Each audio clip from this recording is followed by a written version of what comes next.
L'homme qui répare les femmes, c'est ainsi qu'on a pu le définir. Le docteur Denis Mukwege est l'invité d'Africa Europa. Bonjour docteur, vous êtes le célèbre gynécologue à la tête de l'hôpital de Panzi, à Bukavu, à l'est de la RDC. Un pays où encore aujourd'hui, plus de 40 femmes par jour sont victimes de violences sexuelles. Alors aujourd'hui, avec nous pour parler de ce drame et des moyens d'y remédier, Maria Gabriel, bonjour. Vous êtes eurodéputée bulgare, membre de la Commission des droits de la femme et membre de l'Assemblée parlementaire paritaire ACP Union européenne. Isabelle Durand, bonjour. Bonjour. Vous êtes vice-présidente belge et verte du Parlement européen. Elena Matundu, bonjour. Bonjour. Vous êtes la présidente du groupement des femmes africaines intégrées et actives. Louis Michel, bonjour. Vous êtes ex-commissaire européen au développement et à l'aide humanitaire et eurodéputé. Mais avant de commencer notre discussion, je vous propose d'écouter une personne qui est dernièrement venue ici au Parlement européen, en provenance d'Afrique, plus précisément d'Éthiopie. Women's rights in Ethiopia is no different than most African women's rights. There is a declaration and a right provision in the law. However, practically, it is not enforced. Therefore, women in Ethiopia are not identified as a human person that contribute value to the society. In other words, it is known that they work day and night and the family survives because of them. However, no one gives value to that work and invests on women and improves their life. Monsieur Louis Michel, vous pouvez nous parler de Madame Gebre que vous avez reçue récemment ici au Parlement européen? C'est un médecin aussi.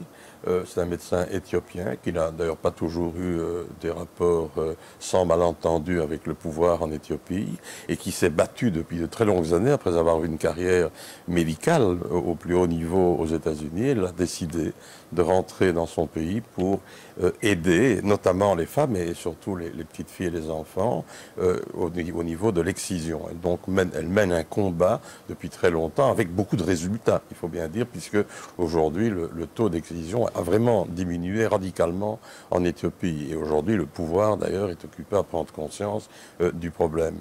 Mais à côté de ça, un peu d'ailleurs comme le docteur Mukwege ne se contente pas de focaliser son action sur ce thème-là ou sur ce drame-là, elle développe aussi toute une série de projets d'intégration et d'autonomisation des femmes. Et donc, son projet n'est pas seulement orienté vers la lutte contre l'excision, mais est aussi orienté vers l'intégration, l'autonomisation, la participation politique des femmes. Et je dois dire qu'elle est assez impressionnante. Elle fait ça très calmement et elle est occupée à vraiment convaincre les autorités en place qu'eux ont évidemment aussi un rôle important à jouer. Okay. Docteur Denis Mukwege, vous avez été récemment nominé pour recevoir le prix Nobel de la paix. Vous êtes reconnu mondialement comme l'un des plus grands spécialistes du traitement des fistules. Et à ce titre, vous avez reçu un doctorat honoris causa de l'université en Suède. Vous avez eu la médaille à l'université de Michigan. Vous avez reçu différents prix. Ici en Belgique, vous avez reçu le prix Fondation Roi Baudouin. Vous avez aussi reçu le prix Jean Rey. Et dernièrement, vous avez reçu le 7 octobre le grand prix de la Fondation Chirac pour la prévention des conflits. Et que pensez-vous des propos de Madame Gebre, d'abord dans un premier temps, et quels sont vos sentiments par rapport à l'obtention de ces différents prix? Merci Madame. Je pense que lorsque vous suivez Madame, vous comprenez très bien que nous avons encore un problème. Le gros problème que nous avons, c'est cette façon de dénier l'humanité de quelqu'un. Je pense que les femmes représentent la moitié de l'humanité. On ne peut plus accepter, ce n'est plus acceptable de continuer à ne pas leur donner la place dans la société. Je crois que cette question, je le répète, ce n'est pas une question des femmes. C'est une question qui concerne notre humanité. Et donc, je voudrais qu'il y ait de plus en plus des hommes qui s'engagent pour dire les femmes ont leur place, les femmes font partie de l'humanité et qu'il faut leur donner leur place et donc pas nier, en fait, essayer de continuer à nier leur existence. Et c'est ce qu'on voit dans les violences sexuelles, en fait. Moi, je considère tout simplement que quelqu'un qui viole une femme refuse l'humanité de cette femme.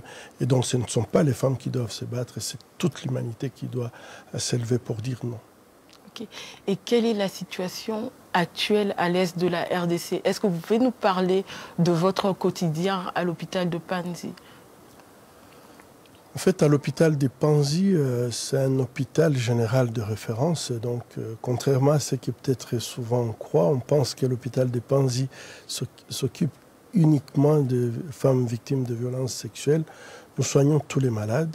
Mais en fait, le fait que ce problème est devenu une épidémie chez nous et que l'hôpital de Panzi a pu former des médecins qui sont capables de prendre en charge ces victimes, cet hôpital est devenu une référence dans la région pour toutes sortes de mutilations ou en fait des blessures diverses au niveau de l'appareil génital. Mais après avoir fait les soins, nous avons pratiquement 4 piliers, donc les soins médicaux. Mais à côté de cela, nous avions rapidement compris qu'aux tortures physiques, il s'accompagne toujours en fait un traumatisme psychologique et que la femme ne peut pas retourner sans que cet aspect soit pris en charge. Lorsque ces deux aspects sont pris en charge, il y a le troisième pilier, c'est que la femme doit avoir sa place dans la société. Et parfois on parle de l'autonomisation, mais notre expérience nous montre très bien que lorsque la femme devient autonome sur le plan économique, ce n'est pas elle qui va s'intégrer dans la société, mais c'est la société qui vient vers elle. Et ça, c'est très important. C'est une expérience que nous sommes en train de vivre. Une femme qui devient infirmière après avoir été violée, et ce n'est pas elle qui va s'intégrer dans la société, c'est la société qui vient vers elle, puisque c'est la société qui a besoin d'elle. Et nous avons plusieurs exemples comme ça. Et enfin, lorsque les femmes ont passé par ces 3 étapes, ce que nous observons, c'est les derniers piliers, c'est la prise en charge donc légale, où les femmes sentent ce besoin, elles sentent qu'elles ont des droits et que ces droits doivent être respectés. Et donc nous les accompagnons en justice lorsqu'elles veulent, mais nous leur donnons aussi l'éducation pour qu'elles connaissent leurs droits.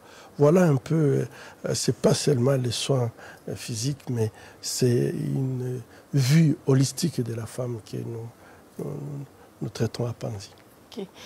Madame Isabelle Durand, donc ça fait plus d'une dizaine d'années qu'on assiste à une destruction volontaire et planifiée de l'organe génital de la femme à l'est de la RDC. Le docteur Mukwege parle même d'une épidémie. Et donc l'est de la RDC a même été surnommée la capitale mondiale du viol. Et quelle est la position européenne face au drame que vit l'est de la RDC? D'abord, je voudrais rendre hommage au travail qui est fait, que ce soit par la doctoresse que nous venons de voir ou par le docteur Mukwege, parce que je pense que pour nous qui sommes des élus, que des acteurs de la société civile, dans ce cas des médecins, mettent en évidence, enfin réalisent tout ce qu'ils réalisent et mettent en évidence aussi l'importance de rendre de la dignité et de l'existence, entre autres aux femmes par leur intégrité physique, mais aussi leur intégrité tout court. Je pense que pour nous, les élus, c'est une force incroyable de vous avoir. Si vous n'étiez pas là, nous sommes, je dirais, beaucoup plus démunis dans notre façon d'agir. Deuxièmement, je pense que par rapport à ce qui se passe dans l'est du Congo, bien sûr que les violences faites aux femmes sont absolument insupportables et d'une ampleur inédite. Néanmoins, on voit que dans chaque conflit, on l'a vu aussi même dans des pays musulmans ou de tradition musulmane, on l'a vu dans les printemps arabes, les femmes sont toujours celles, enfin le viol des femmes devient parfois même une arme, si pas de guerre, en tout cas une arme de rébellion.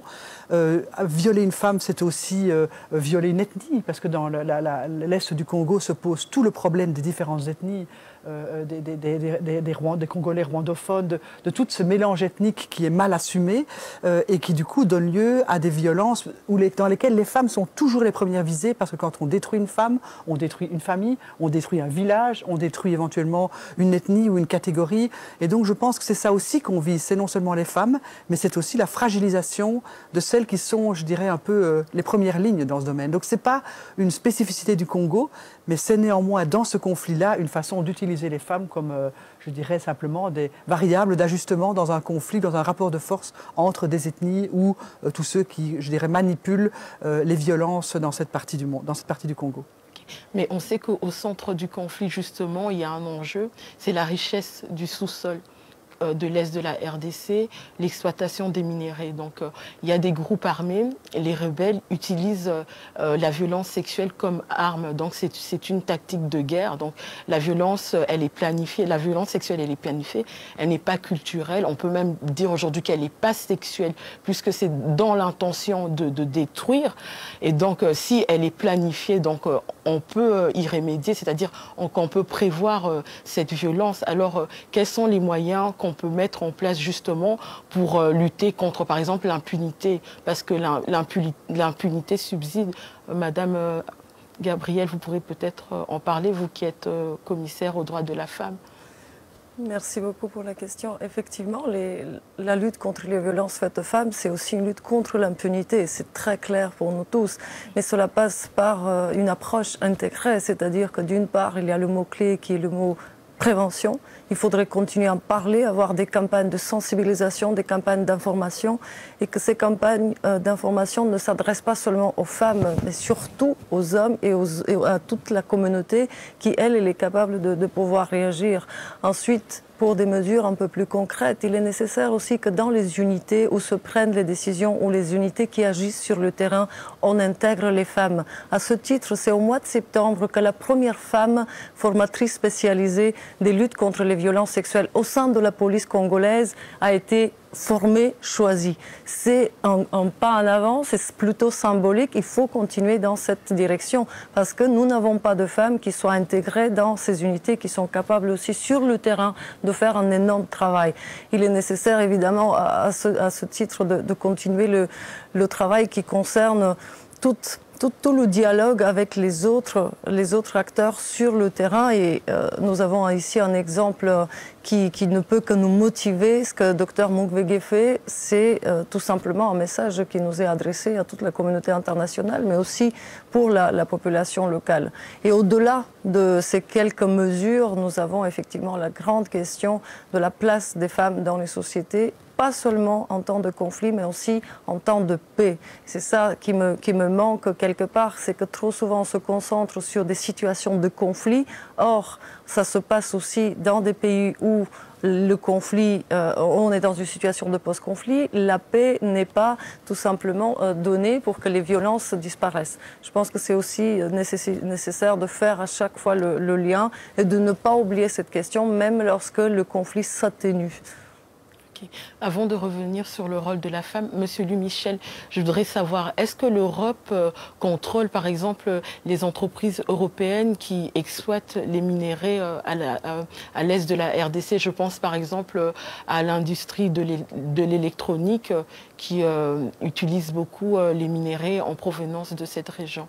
Je crois que l'Europe fait des progrès sur ce plan-là. On a débattu, on a proposé à la Commission, par exemple, d'introduire dans la réglementation ce qu'on appelle le fameux DOT Act aux États-Unis, qui est en réalité de rendre publics tous les contrats financiers de ceux qui achètent, si vous voulez, ou qui exploitent les minerais au Congo. Mais moi, je dois vous dire que vous parlez d'entreprises européennes. Je pense que d'abord, les minerais et les richesses ou les ressources naturelles du Congo, elles sont évidemment pillées par des appétits extérieurs. Et qu'il y ait sans doute des Européens, probablement, qu'il y ait des Américains, des Canadiens, il y a des investisseurs qui ne sont pas d'ailleurs les moins éthiques, généralement. Mais il faut aussi dire que ces ressources naturelles sont aussi souvent pillées de l'intérieur. Et ça, moi je mets ça en lien avec ce qui pour moi est un concept central. Si on veut réellement toucher aux causes de tous ces drames, il faut d'abord que l'État congolais existe dans toutes ses fonctions. Dans ses fonctions de sécurité, dans ses fonctions de justice. Vous parlez d'impunité, mais vous savez, vous ne savez pas lutter contre l'impunité s'il n'y a pas une justice impartiale. Une administration impartiale qui donne des services aux gens qui leur permettent de s'épanouir, de se défendre, d'être informés, de participer, etc. Une administration impartiale. Une éducation qui soit suffisamment à la portée de tout le monde, me semble-t-il, c'est aussi important. C'est-à-dire toutes les grandes fonctions régaliennes et de société qui font dans le fond la valeur ajoutée de l'Europe, par exemple, ou des pays européens ou des pays les plus développés, c'est ça qu'il faut. Et peut-être que là, d'ailleurs, si nous avons une responsabilité, mais c'est une responsabilité qui dure depuis des décennies, c'est que peut-être les grands donateurs d'un pays comme la RDC n'ont peut-être pas suffisamment mis l'accent sur la nécessité de consolider un État démocratique, les fonctions d'un État. Moi, j'ai toujours défendu l'idée qu'il fallait beaucoup plus aider les pays en voie de développement par le biais de l'aide budgétaire, de manière à ce que ces pays puissent assumer leur propre destin, puissent par exemple financer des enseignants, puissent financer une police républicaine au service des gens et pas au service d'une personnalité ou d'un chef de l'État. Tout ça, il faut reconstruire l'État. La notion d'État, si vous prenez la RDC, peut-être que maintenant il y a quelques progrès, mais si vous prenez la RDC, longtemps, n'a été qu'un non-État. Sans une justice impartiale, sans une administration impartiale, sans une éducation digne de ce nom. Vous savez, par exemple, au Congo, la moyenne d'âge des professeurs du secondaire, c'est 58 ans. Donc, ça veut dire quoi? Ça veut dire qu'on doit former des jeunes professeurs, on doit faire tout ça. Tout ça n'est pas fait pour le moment. Et donc, je crois que la notion d'État est totalement liée au règlement de ces problèmes. Vous parlez d'exploitation, je dis vraiment.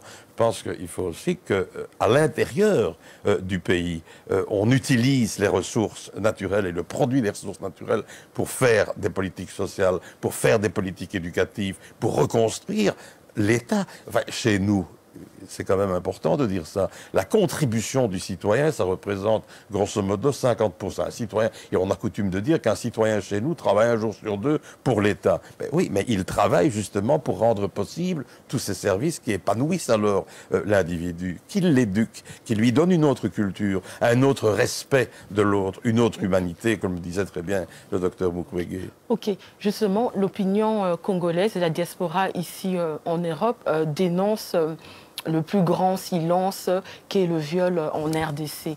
Docteur Mukwege, vous pensez que la femme congolaise doit prendre elle-même en charge son destin?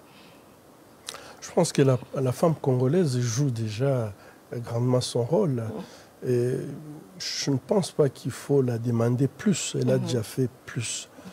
Je dirais plutôt que ce sont les hommes qui doivent maintenant s'élever pour la soutenir dans ce qu'elle fait. Non seulement elle porte le Congo sur le plan économique, c'est la femme qui porte le Congo. Et malheureusement, c'est cette femme encore qui est martyrisée, qui est brutalisée, qui est torturée. Je crois qu'on ne peut plus la demander plus. Je trouve que les femmes congolaises, moi, quand je les traite parfois, j'ai l'impression que cette femme ne pourra plus jamais se relever. Mais la force qu'elles ont, c'est que lorsqu'elles peuvent parler pour la première fois, elles ne parlent pas pour elles. Lorsqu'elles parlent pour la première fois, c'est pour demander est-ce que mes enfants vont à l'école? Est-ce que mes enfants ont eu à manger? Je trouve que ça, c'est une force incroyable. Et donc, là, l'appel que je fais, il faut que les hommes s'élèvent, il faut que les hommes soutiennent cette dynamique. Je crois que si les hommes soutenaient cette dynamique, c'est ce que Michel vient de dire, on peut résoudre le problème du Congo assez rapidement. Je crois que les femmes ont déjà suffisamment pris des responsabilités. Il est temps que les hommes prennent leurs responsabilités. Okay. Madame Elena Matundu, vous avez été avec votre groupement, vous avez beaucoup soutenu le docteur Denis Mukwege. Est-ce que vous pouvez un peu parler de vos actions? Effectivement, donc le groupement des femmes africaines intégrées actives que je préside a été à l'origine de cette sensibilisation, la campagne pour que le docteur Denis Mukwege obtienne le prix Nobel de la paix. Et voilà, donc nous avons profité en fait de cette campagne pour effectivement informer et communiquer, comme disait Madame la députée, parce que nous estimions justement qu'on n'en parlait pas assez. Donc nous avons utilisé tous les moyens que nous avions, donc les réseaux sociaux, les tribunes où on pouvait nous entendre, parce qu'effectivement il fallait en parler et le plus possible à plus de personnes possible. Et voilà, nous les femmes congolaises de la diaspora, nous sommes un peu au regret de constater que nous ne sommes pas écoutées, nous ne sommes pas présentes, justement, comme nous le devrions, parce que nous avons beaucoup à dire aussi sur ce qui se passe à l'est du Congo par rapport à nos sœurs qui souffrent. Parce que forcément, nous comprenons très bien ce qu'elles endurent et nous voudrions faire plus. Donc effectivement, si vous pourriez faire en sorte que nous soyons un peu plus présentes, parce que les femmes congolaises de la diaspora, elles demandent à agir et être actrices de ces processus de paix, ces processus de formatrices, comme vous dites, que vous avez formés. Et voilà, on constate qu'on ne nous écoute pas, nous ne sommes pas présentes. Nous aimerions faire quelque chose, parce que nous sommes déjà réunis, nous sommes déjà un groupement, et nous soutenons vraiment le docteur, nous faisons tout pour que le docteur puisse être entendu partout, et que ce soit vraiment une vitrine pour ce qui se passe à l'est du Congo. Docteur Mukwege, par rapport aux propos de Elena Matundu, pensez-vous que la femme congolaise de la diaspora a un rôle à jouer, a son mot à dire par rapport à ce drame que vit l'Est de la RDC, ou à même peut-être une obligation?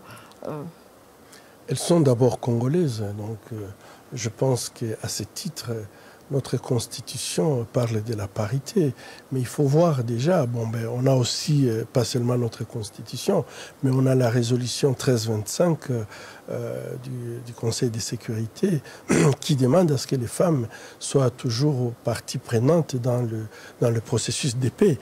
Mais quand vous allez à Kampala, il y a combien de femmes qui sont à Kampala? Quand vous regardez aujourd'hui, par exemple, l'accord cadre d'Addis Abeba, nous attendons sa mise en œuvre. Et là, vraiment, j'insiste beaucoup, il faut absolument que la Constitution soit respectée. Il faut que la 1325 que nous avons ratifiée soit respectée et qu'on puisse voir une parité. Je ne le dis pas tout simplement par principe. Vous savez, la femme dans notre société joue un rôle très important dans la société traditionnelle. Elle joue un rôle très important et elle est sollicitée dans la prise des décisions. Nous avons beaucoup dans nos coutumes, nous avons des expressions qui disent que si les hommes n'arrivent pas à s'entendre, il faut parler avec la femme. Elle sait quand elle peut parler à son mari. Ça veut dire que, en fait, sur le plan traditionnel, la femme est écoutée. Et elle est écoutée peut-être pas publiquement, mais elle a ses moyens pour amener les hommes à fléchir lorsque les hommes ne veulent pas se mettre d'accord.